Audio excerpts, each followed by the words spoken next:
Megastar Chiranjeevi crazy cinema విశ్వంబరతో రాబోతున్నాడు. వశిష్ఠ డైరెక్షన్లో తెరకెక్కుతున్న ఈ సినిమా విజువల్ వండర్గా రాబోతుందని తెలుస్తోంది. చిరు నటించిన జగదేక వీరుడు అతిలోక సుందరి రేంజ్లో ఈ సినిమా ఉంటుందని అంటున్నారు. వశిష్ఠ రాసుకున్న స్టోరీ లైన్ కూడా అద్భుతంగా ఉందని అంటున్నారు. ఈ సినిమాలో చిరంజీవికి జతగా త్రిష నటిస్తోంది. ఆమెతో పాటు అశిక రంగనాథ్లు కూడా సినిమాలో భాగంగా అవుతున్నారు. గత ఏడాది వచ్చిన టీజర్ తప్ప ఈ సినిమా నుండి ఎలాంటి అప్డేట్ రాలేదు. కానీ త్వరలోనే ఈ చిత్రం నుండి పాటను విడుదల చేసేందుకు సన్నాహాలు చేస్తున్నారు. ఇది మాస్ సాంగ్ అని తెలుస్తోంది. చిరంజీవి మాస్ స్టెప్పులతో దుమ్ము రేపినట్టుగా సమాచారం. కీరవాణి అద్భుతమైన సాంగ్స్ ఇచ్చారట.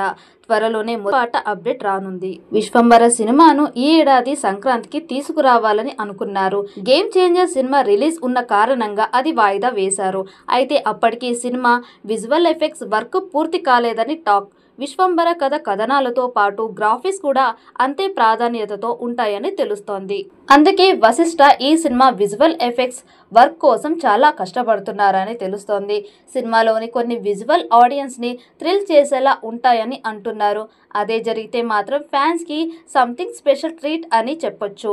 మెగా ఫ్యాన్స్ అంతా కూడా ఈ సినిమా కోసం ఎంతో ఎక్సైటింగ్గా ఎదురు చూస్తున్నారు. సినిమాలో చిరు లుక్ అలాగే క్యారెక్టరైజేషన్ కూడా ఫ్యాన్స్ని సర్ప్రైజ్ చేస్తాయని అంటున్నారు.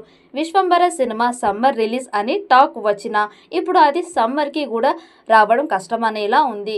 సినిమా విషయంలో మేకర్స్ ప్లానింగ్ ఏంటన్నది అర్థం కావట్లేదు. సమ్మర్ కాకపోతే జూన్, జూలైలో అయినా విశ్వంబర సినిమా రిలీజ్ ఉండేలా ఛాన్స్ ఉంటుంది. మరి విశ్వంబర మీద ఉన్న అంచనాలు అందుకుంటుందా లేదా అన్నది చూడాలి. ఈ సినిమాకు కీరవాణి మ్యూజిక్ కూడా స్పెషల్ అట్రాక్షన్గా ఉంటుందని అంటున్నారు. పాన్ ఇండియా స్థాయిలో అన్ని భాషల్లో విడుదల చేయబోతున్నారు. మరి ఈ చిత్రం ఎలాంటి రికార్డ్స్ క్రియేట్ చేస్తుందో చూడాలి. ఈ మూవీపై మీ అభిప్రాయాన్ని కమెంట్ బుక్లో తెలియచేయండి. ఈ వీడియో మీకు నచ్చితే లైక్ చేయండి, షేర్ చేయండి, కమెంట్ చేయండి. మరిన్ని అప్డేట్స్ కోసం మా ఛానల్ని సబ్స్క్రైబ్ చేయండి. అలాగే పక్కనే ఉన్న గంట సింబల్ని గట్టిగా కొట్టండి.